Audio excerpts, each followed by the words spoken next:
November 15th, 1944.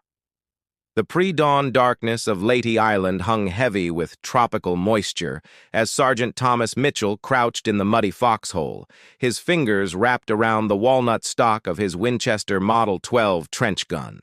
The distinctive slam-fire mechanism gleamed dully in the filtered moonlight, its 20-inch barrel extending like a promise of devastation into the Philippine night. What the Japanese forces dug into the coral ridges above didn't know was that American doctrine had evolved far beyond their intelligence reports suggested. The Winchester Model 12 had earned its fearsome reputation in the trenches of the Great War, where German soldiers had protested its use as inhumane through diplomatic channels. Now, 26 years later, Mitchell and thousands of other Marine and Army shotgunners were about to demonstrate why the Japanese High Command had gravely underestimated this uniquely American weapon system. The slam-fire capability allowed a shooter to hold the trigger back and work the pump action repeatedly, sending a continuous stream of double-aught buckshot downrange at a rate that could empty the gun's 5-round magazine in under 3 seconds. Lieutenant Colonel James Harrison had studied the after-action reports from Guadalcanal and Tarawa with meticulous attention. The Japanese defensive strategy relied heavily on deeply entrenched positions, spider holes, and close-quarters ambush tactics that negated many advantages of American rifle fire.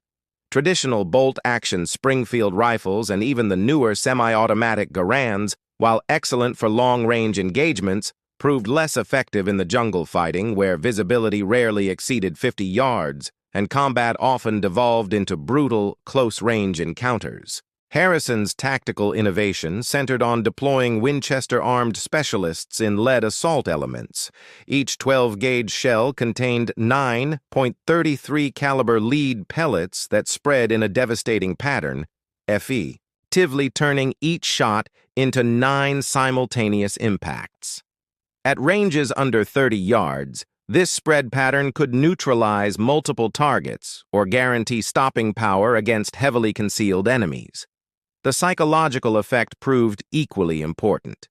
The distinctive boom and visible muzzle flash of the trench gun created terror among Japanese defenders who had trained extensively against rifle fire but had no doctrine for countering rapid-fire shotgun attacks. Intelligence reports from captured Japanese documents, later analyzed by the Office of Strategic Services, revealed that enemy commanders had specifically briefed their troops on American small arms capabilities.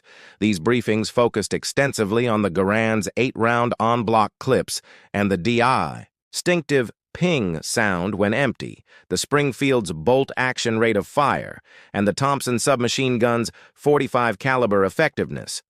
However, these same documents contained virtually no references to shotgun tactics or capabilities, a critical intelligence gap that American forces were prepared to exploit ruthlessly. Mitchell adjusted his equipment one final time, checking the canvas shell holder on his belt that contained 20 additional rounds of double-aught buckshot. The Marine Corps had issued specific instructions for trench gun employment: advance in pairs with riflemen providing overwatch, engage, targets of opportunity at ranges under 50 yards, and utilize the slam-fire capability to suppress enemy positions during assault phases. The weapon's effectiveness had been proven in previous Pacific engagements, but Leyte represented the first large-scale deployment against prepared Japanese defensive positions. As the first hints of dawn began to filter through the jungle canopy, Mitchell could hear the stirring of his squad preparing for the morning assault. The Japanese positions on Ridge 47 had held against 3 previous attacks, their interlocking fields of fire and concealed machine gun nests proving devastatingly effective against conventional infantry tactics. Today would be different. Today, the distinctive thunder of Winchester trench guns would announce a new chapter in Pacific warfare, one that Japanese defensive doctrine was wholly hard to counter. December 3rd, 1944. Captain Hiroshi Yamamoto pressed his field glasses against his eyes, studying the American positions through the pre-dawn gloom from his concealed observation post on Hill 214. 3 weeks of continuous combat had reduced his company from 120 men to 78 effectives, but their defensive positions remained formidable. Interlocking fields of fire, carefully prepared spider holes, and concealed machine gun nests had turned the Coral Ridge into a killing ground that had already claimed hundreds of American casualties. Yamamoto had received extensive briefings on American small arms tactics during his training at the Imperial Army Infantry School. The Americans relied heavily on their semi-automatic Garand rifles with 8-round clips, supported by Browning automatic rifles and Thompson submachine guns. Japanese defensive doctrine emphasized patient marksmanship, allowing American forces close within effective range before unleashing coordinated volleys from concealed positions. This strategy had proven devastatingly effective on Saipan and Guam, where Japanese defenders had inflicted casualty ratios of nearly 3-to-1 against attacking American forces. What Yamamoto couldn't have anticipated was the tactical evolution occurring within American assault units. Intelligence reports from Tokyo had failed to account for the increasing deployment of specialized close-quarters weapons, particularly the Winchester Model 12 trench gun that had been standard issue for American forces since the previous year.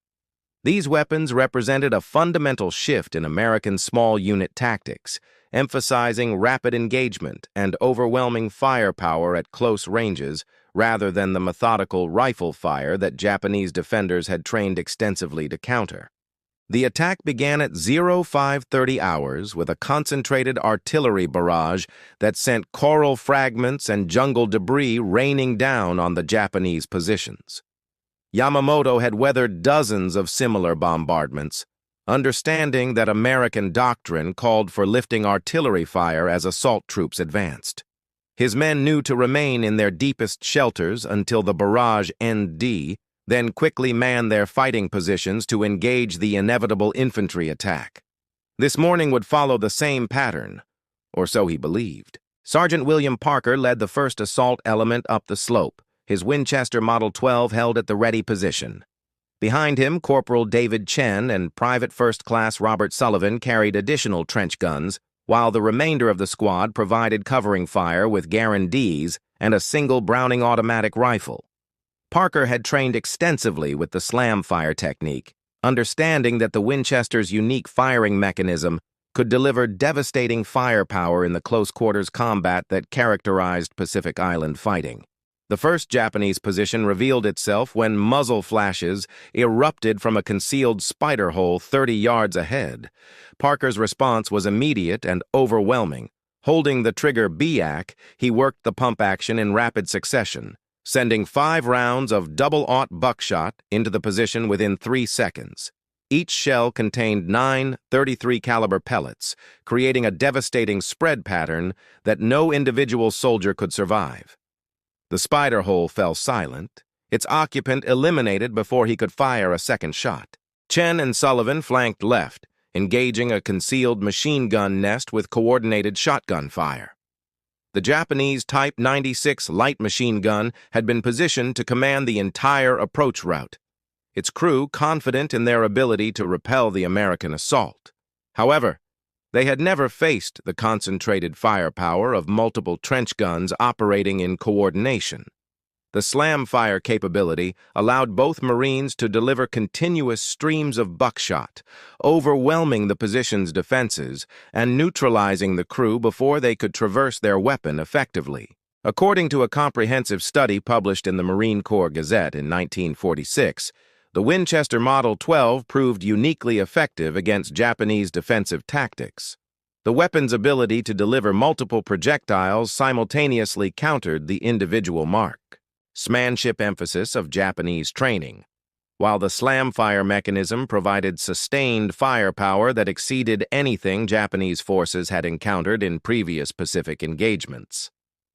This tactical innovation would fundamentally alter the character of island warfare, introducing a level of close-quarters lethality that enemy defensive doctrine was wholly unprepared to address. January 8, 1945. Private First Class. Michael O'Brien crouched behind a shattered palm tree, his Winchester Model 12 cradled against his shoulder as Japanese machine gun fire raked the coral beach above his position.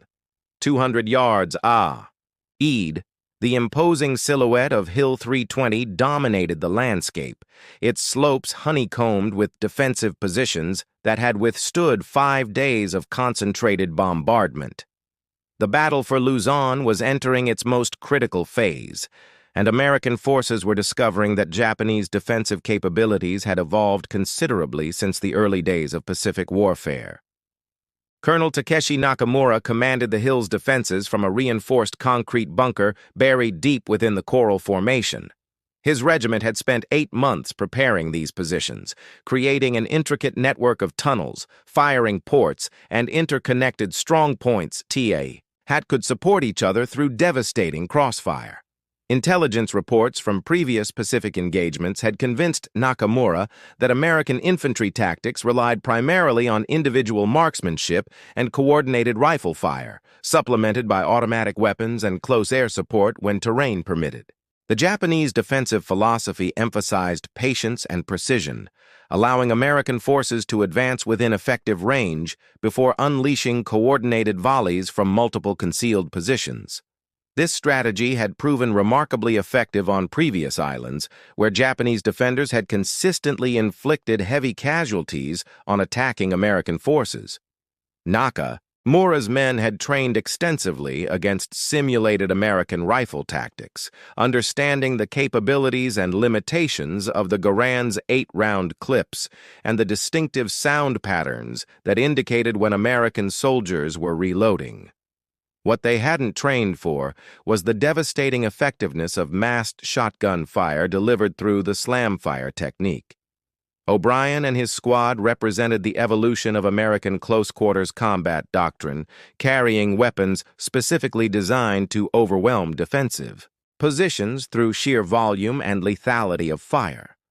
The Winchester Model 12's unique firing mechanism allowed experienced shooters to empty a 5-round magazine in under 3 seconds, creating a continuous stream of buckshot that could neutralize multiple targets or guarantee stopping power against heavily defended positions.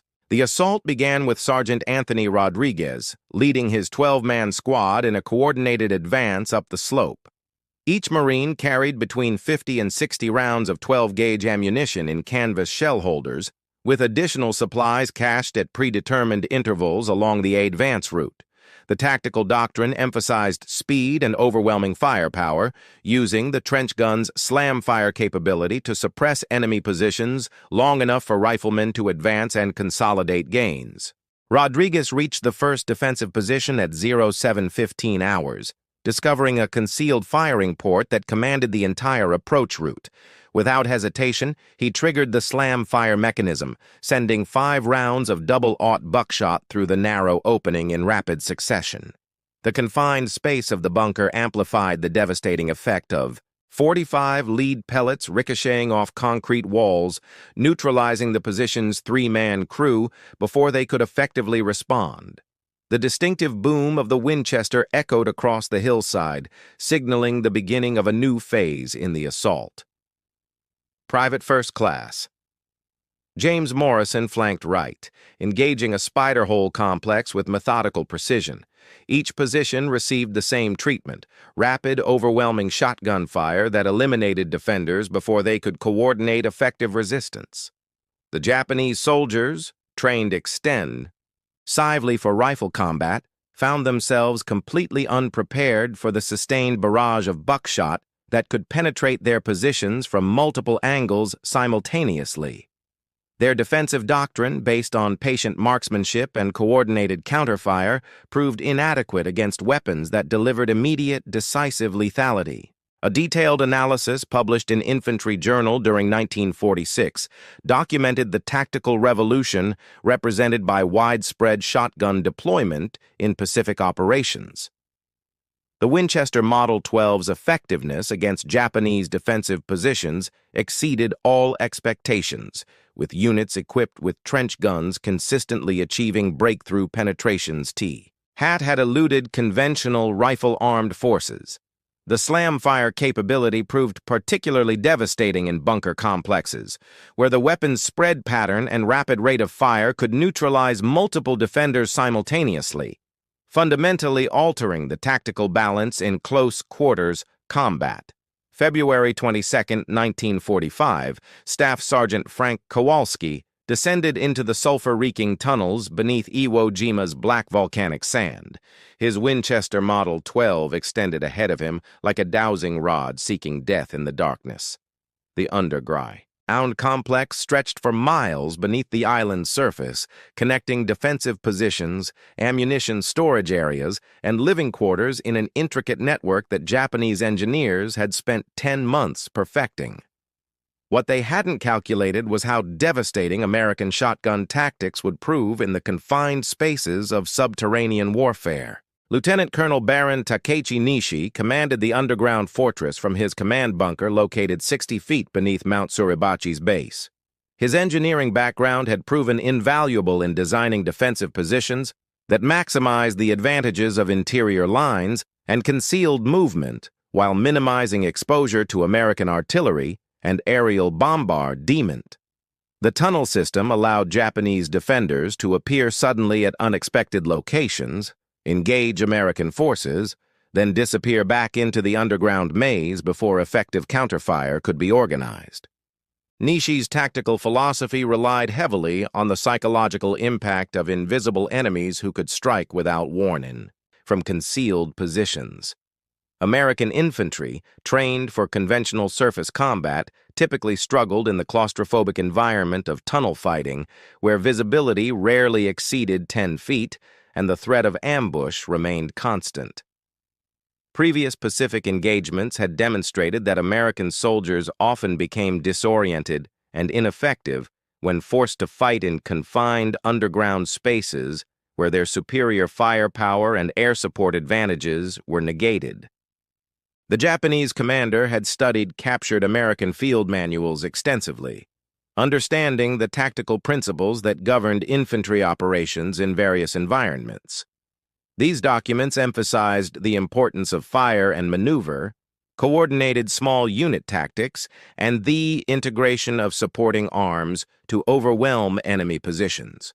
However, the manuals contained limited guidance for tunnel warfare, a critical gap that Nishi intended to exploit ruthlessly against the advancing American forces. Kowalski's squad represented American adaptation to the unique challenges of underground combat. Each Marine carried a shortened Winchester Model 12, specifically modified for close quarters fighting, with 20-inch barrels that provided maximum maneuverability in confined spaces, while retaining the devastating effectiveness of double-aught buckshot at short ranges. The slam fire capability proved particularly valuable in tunnel fighting, where the ability to deliver continuous fire could mean the difference between survival and ambush by invisible enemies. The first Japanese position revealed itself through muzzle flashes in the tunnel darkness ahead. Kowalski's response was immediate and devastating. Holding the trigger back, he worked the pump action rapidly, sending a stream of buckshot down the narrow corridor. The confined space amplified the weapon's effectiveness, with lead pellets ricocheting off tunnel walls to create a lethal environment that no defender could survive. The position fell silent, its occupants eliminated before they could coordinate effective resistance. Corporal Eugene Martinez advanced parallel through a connecting tunnel, his trench gun ready for instant action. Japanese defenders had positioned themselves at strategic choke points throughout the underground complex, confident in their ability to ambush American forces as they navigated the maze of corridors and chambers. However, they had never faced the devastating firepower of shotguns specifically employed for tunnel fighting, where the weapon's spread pattern and rapid rate of fire could clear entire sections of the underground complex. Behind Martinez, Private First Class Donald Thompson carried additional ammunition and demolition charges, prepared to seal cleared tunnels to prevent Japanese forces from reoccupying defensive positions. The tactical doctrine emphasized speed and thoroughness, using the trench gun's overwhelming firepower to neutralize resistance quickly then consolidating gains through systematic destruction of enemy infrastructure. This approach proved remarkably effective in breaking the psychological advantage that Japanese forces had traditionally enjoyed in underground combat environments. According to classified after-action reports declassified in 1975, the Winchester Model 12 proved uniquely effective in the tunnel fighting on Iwo Jima. Units equipped with modified trench guns consistently achieved penetrations that exceeded expectations, clearing underground complexes that had been considered impregnable through conventional infantry tactics. The weapon's effectiveness in confined spaces fundamentally altered American approach to subterranean warfare, establishing tactical principles that would influence military operations for decades to come. April 15, 1945. Gunnery Sergeant Robert Hayes crouched in the muddy crater, rain streaming down his face as he checked the action of his Winchester Model 12 one final time before the assault on the Shuri Line. 3 months of Conti. Inuit combat had transformed the rolling hills of Okinawa into a moonscape of shell holes, shattered trees, and defensive positions that seemed to regenerate faster than American forces could eliminate them. The Japanese 32nd Army had created the most formidable defensive system encountered in the Pacific War, and conventional tactics were proving inadequate against their sophisticated fortifications. General Mitsuru Ushijima commanded the defense of Okinawa from his headquarters deep within Shuri Castle's ancient stone foundations. His strategy represented the evolution of Japanese defensive doctrine, emphasizing defense in depth, coordinated artillery fire, and the systematic destruction of attacking forces through attrition rather than attempting to repel invasions at the beach. The Shuri Line consisted of 3 defensive belts, each containing hundreds of mutually supporting positions connected by tunnels and communication trenches that allowed defenders to move unseen between strongpoints. Ushijima's defensive philosophy had been refined through careful study of previous Pacific battles, incorporating lessons learned from defeats on Saipan, Guam, and Iwo Jima. Japanese engineers had spent 6 months preparing positions that maximized the advantages of Okinawa's terrain, utilizing natural caves, reverse slope positions, and interconnected strongpoints to create defensive zones that could channel American attacks into predetermined killing areas. The system was designed to absorb punishment while maintaining the capability to deliver devastating counterfire against advancing infantry. The general's intelligence staff had prepared detailed analyses of American small unit tactics, identifying patterns and vulnerabilities that could be exploited through carefully coordinated defensive fires. These studies emphasized the methodical nature of American advances, the predictable patterns of fire and movement, and the reliance on supporting arms to suppress enemy positions before infantry assault. Japanese defensive doctrine was specifically designed to counter these tactical approaches, utilizing concealment, surprise, and coordinated fires to disrupt American timing and coordination. Hayes led his squad forward through the pre-dawn darkness, each Marine carrying modified equipment specifically designed for the close-quarters combat that characterized fighting on Okinawa. The Winchester Model 12 had proven its effectiveness in previous engagements, but the Shuri Line represented a new level of defensive sophistication that demanded tactical innovation. Each trench gun was loaded with a mixture of double-aught buckshot and solid slugs, providing versatility for both anti-personnel and bunker-busting applications at short ranges. The first Japanese position opened fire at 30 yards, muzzle flashes revealing a concealed machine gun nest that commanded the entire approach route. Hayes's response demonstrated the tactical evolution that American forces had undergone during months of Pacific combat. Instead of seeking cover and calling for supporting fire, he charged directly toward the position while triggering the slam fire mechanism. 5 rounds of mixed ammunition struck the bunker in rapid succession, neutralizing the crew before they could traverse their weapon effectively. Corporal William Zhang flanked left, engaging a spider hole complex with systematic precision. Each position received concentrated shotgun fire delivered at point-blank range, overwhelming Japanese defenders before they could coordinate effective resistance. The slam fire capability proved devastating in these engagements, allowing individual Marines to deliver firepower equivalent to entire rifle squads while maintaining the mobility necessary for rapid assault tactics. Private First Class Albert Johnson consolidated the captured positions while Zhang and Hayes advanced toward the next objective. Japanese defensive doctrine relied heavily on immediate counterattacks to Recce. Apsher lost ground, but the devastating effectiveness of American shotgun fire had eliminated the defenders so completely that organized resistance became impossible. The tactical balance had shifted fundamentally. Japanese positions that might have required coordinated company-level attacks to capture were being neutralized by squad-sized elements equipped with appropriate close-quarters weapons. A comprehensive tactical analysis published in the Army Combat Forces Journal in 1947 examined the Winchester Model 12's impact on Pacific warfare.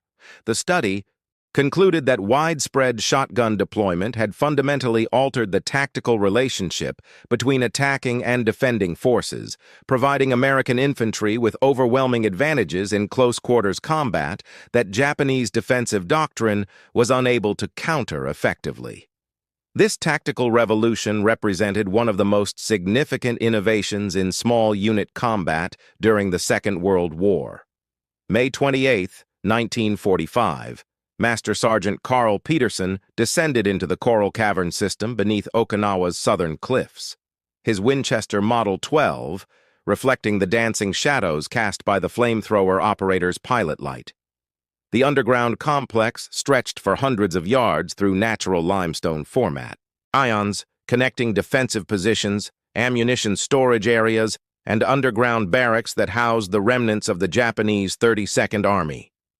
Intelligence estimates suggested that nearly 2,000 enemy soldiers had retreated into these caves, creating a final defensive position that conventional weapons seemed incapable of reducing. Colonel Hiromichi Yahara directed the cave defense from his command post, carved deep into the limestone cliff face. As the 32nd Army's senior operations officer, he had overseen the construction of Okinawa's defensive systems and understood better than any other Japanese commander the evolution of American assault tactics. The cave complex represented his final tactical innovation, a defensive position so formidable that American forces would be compelled to expend enormous resources reducing it, buying time for the homeland's defenses to strengthen. Yahara's strategy relied on the psychological impact of fighting in completely dark, confined spaces, where American advantages in firepower and air support were negated. The caves twisted through the coral in a maze of interconnected chambers and narrow passages, with defensive positions sited to command choke points where small numbers of determined defenders could hold off vastly superior attacking forces. Japanese soldiers, fighting for their homeland's survival, could be expected to resist with fanatical determination in these final positions. The colonel had studied captured American weapons and tactical manuals throughout the Pacific Campaign, developing countermeasures specifically designed to neutralize American small unit effectiveness. Cave fighting represented the ultimate test of these innovations, an environment where superior numbers, supporting arms, and technological advantages meant nothing, where victory would be determined by individual courage and tactical skill in the most primitive form of combat. Peterson's assault team represented the culmination of American tactical evolution during the Pacific War. Each Marine carried specialized equipment for cave fighting, including shortened Winchester Model 12 shotguns, white phosphorus grenades, and communication equipment that allowed coordination with flamethrower and demolition specialists. The slam fire capability proved uniquely effective in cave fighting, where the ability to deliver continuous fire could clear entire chambers before defenders could coordinate effective resistance. The first Japanese position revealed itself through muzzle flashes deep within the cave system. Peterson's response exemplified the tactical doctrine that American forces had perfected through months of brutal combat. Immediate, overwhelming violence delivered at point-blank range. Holding the trigger back, he worked the pump action rapidly, sending a continuous stream of buckshot into the darkness. The confined space amplified the weapon's effectiveness, with lead pellets ricocheting off limestone walls to create a lethal environment that eliminated defenders before they could return effective fire. Sergeant Major Antonio Lopez advanced through a parallel passage, his trench gun ready for instant action. Japanese cave defenses relied heavily on ambush tactics, with concealed positions sighted to command narrow passages where attackers would be channeled into predetermined killing zones. However, the Winchester's devastating effectiveness at close range had fundamentally altered this tactical equation. Cave fighting, which had traditionally favored defenders, became dominated by whichever side could deliver overwhelming firepower first. Behind Lopez, Corporal Dennis Murphy carried demolition charges and additional ammunition, prepared to seal cleared sections of the cave complex to prevent Japanese forces from reoccupying defensive positions. The tactical doctrine emphasized systematic clearance and consolidation, using the trench gun's superior firepower to neutralize resistance quickly, then destroying enemy infrastructure to prevent renewed defensive efforts. Private First Class Kenneth Wright coordinated with flamethrower operators to clear the deepest recesses of the cave system where Japanese soldiers had retreated beyond the effective range of small arms fire. The combination of shotgun fire, flamethrowers, and demolition charges proved devastatingly effective against cave defenses, creating tactical capabilities that exceeded anything Japanese commanders had anticipated when designing their final defensive positions. According to declassified intelligence reports analyzed in 1952, the Winchester Model 12's effectiveness in cave fighting exceeded all expectations. Units equipped with modified trench guns consistently achieved penetrations that had been considered impossible through conventional tactics, clearing defensive positions that might have required weeks of siege warfare to reduce through traditional methods. The weapon's impact on cave fighting established tactical principles that influenced American special operations doctrine throughout the Cold War period. August 10, 1945, Lieutenant Colonel Samuel Foster stood on the deck of USS Missouri, studying aerial reconnaissance photographs of the Japanese home islands through his field glasses as naval gunfire thundered in the distance. Operation D, Untold, the planned invasion of Japan, would represent the ultimate test of American combat doctrine refined through 4 years of Pacific warfare. Intelligence estimates suggested that Japanese forces had prepared defensive positions throughout the home islands that would make Okinawa's resistance seem modest by comparison. The Winchester Model 12 would face its greatest challenge in the mountains and cities of Japan itself. Emperor Hirohito reviewed final defensive preparations from his bunker beneath the Imperial Palace, understanding that the approaching American invasion would determine his nation's survival. General Korechika Anami's Homeland Defense Plan called for total resistance, utilizing every available soldier, civilian volunteer, and geographic advantage to inflict casualties that would force American negotiation rather than unconditional surrender. The plan emphasized close-quarters combat in urban environments where Japanese forces could negate American advantages in firepower and technological superiority. Japanese defensive doctrine had evolved considerably since the early days of Pacific fighting, incorporating lessons learned from defeats on numerous islands to create tactical approaches specifically designed to counter American assault methods. Intelligence analysis had identified the Winchester Model 12 as a particularly dangerous American weapon system, leading to the development of countermeasures that emphasized engaging American forces at ranges beyond the shotgun's effective capabilities while avoiding close-quarters combat where the slam fire mechanism provided overwhelming advantages. General Anami's strategy relied heavily on urban warfare tactics that would force American forces into building-by-building fighting throughout Japan's major cities. Prepared positions in schools, hospitals, factories, and residential areas would channel attacking forces into predetermined killing zones where massed defensive fires could inflict maximum casualties. The psychological impact of fighting civilians and destroying Japanese cultural landmarks would compound American losses, potentially forcing political accommodation despite military defeat. Foster's regiment had been specifically trained for urban combat operations, with each company including specialized shotgun-armed assault teams designed to clear buildings and defensive positions that conventional rifle fire could not reduce effectively. The Winchester Model 12 had proven uniquely effective in the close-quarters combat that characterized city fighting, where its slam-fire capability could clear rooms and hallways before defenders could coordinate resistance. However, fighting on the Japanese mainland would present challenges that exceeded anything encountered in previous Pacific operations. Training exercises conducted in captured Pacific islands had demonstrated the trench gun's effectiveness against prepared defensive positions. But Japanese homeland defenses incorporated innovations learned from 4 years of American tactical evolution. Defensive positions were sited to engage American forces at maximum range, utilizing terrain and urban environments to negate the Winchester's close-quarters advantages, while maximizing Japanese strengths in individual marksmanship and prepared defensive fires. Captain Henry Morrison reviewed intelligence reports describing Japanese preparations throughout the home islands, noting specific countermeasures designed to neutralize American shotgun tactics. Enemy defensive positions emphasized fields of fire beyond 50 yards, where the Winchester's effectiveness declined significantly compared to rifle fire. Japanese forces had also developed specialized urban warfare techniques that utilized building layouts and street configurations to prevent American close-quarters specialists from approaching defensive positions.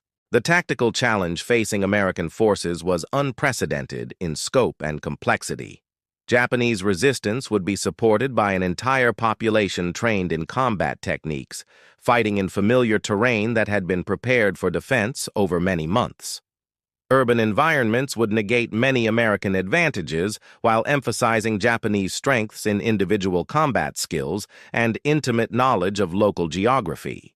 However, the atomic bombings of Hiroshima and Nagasaki on August 6th and 9th fundamentally altered the strategic situation.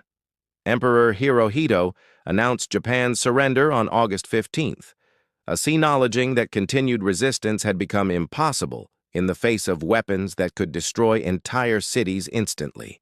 Operation Downfall was canceled, and American forces would never face the ultimate test that Japanese homeland defenses represented. According to classified planning documents declassified in 1995, American commanders had identified the Winchester Model 12 as a critical weapon system for Operation Downfall. The trench gun's effectiveness in close-quarters combat would have been essential for clearing Japanese defensive positions throughout the home islands, where urban warfare was expected to dominate tactical operations.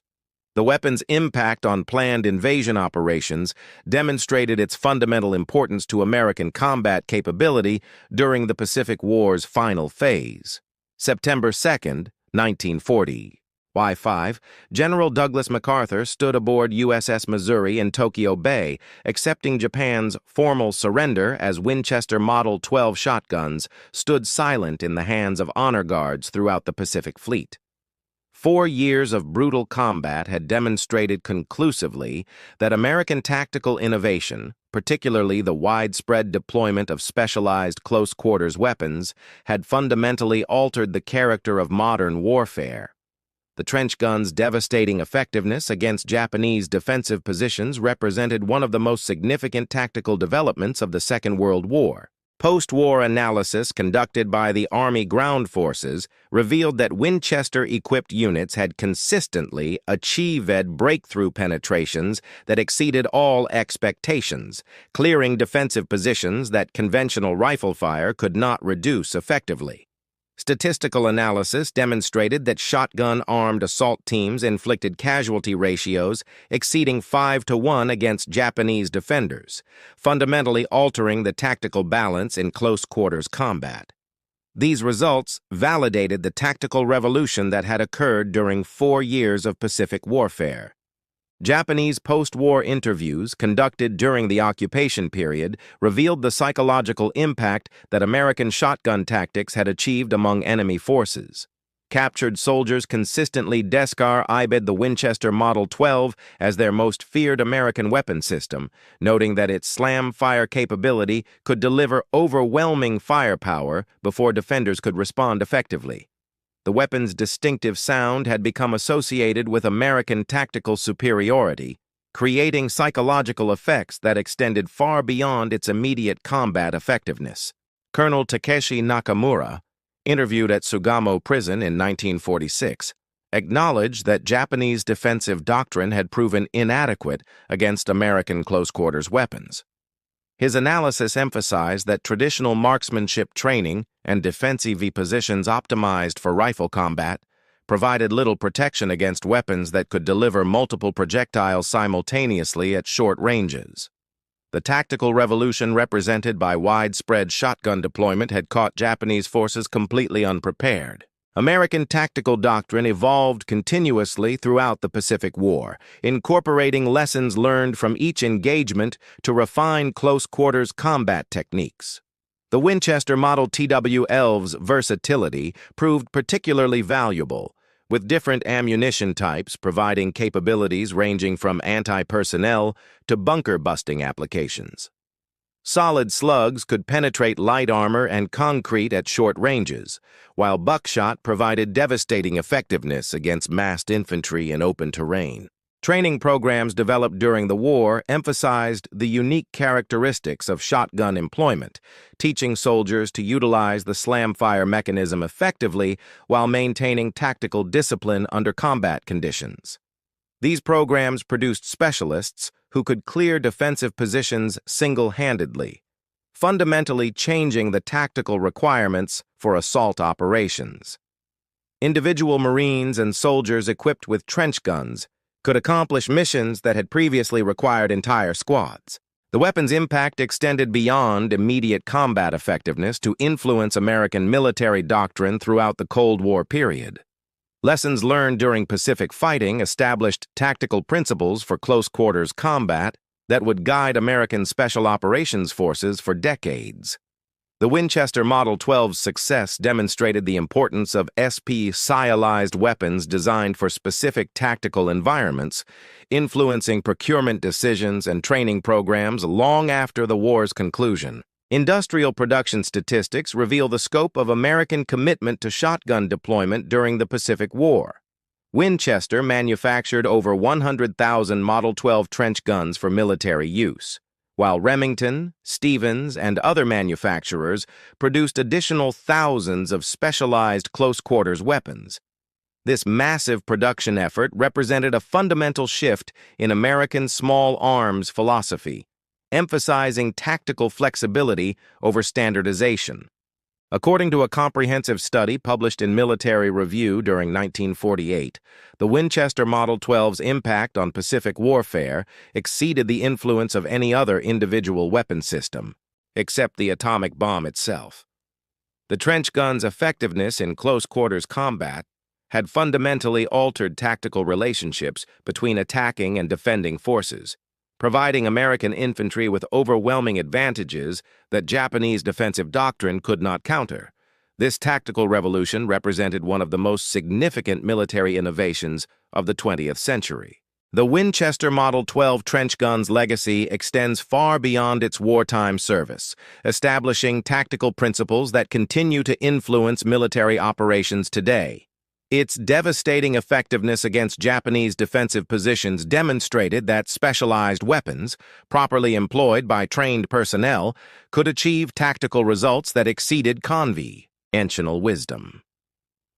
The slam-fire symphony that echoed across Pacific battlefields had announced a new era in close-quarters combat, one where American innovation and adaptability had proven decisive against a determined and capable enemy.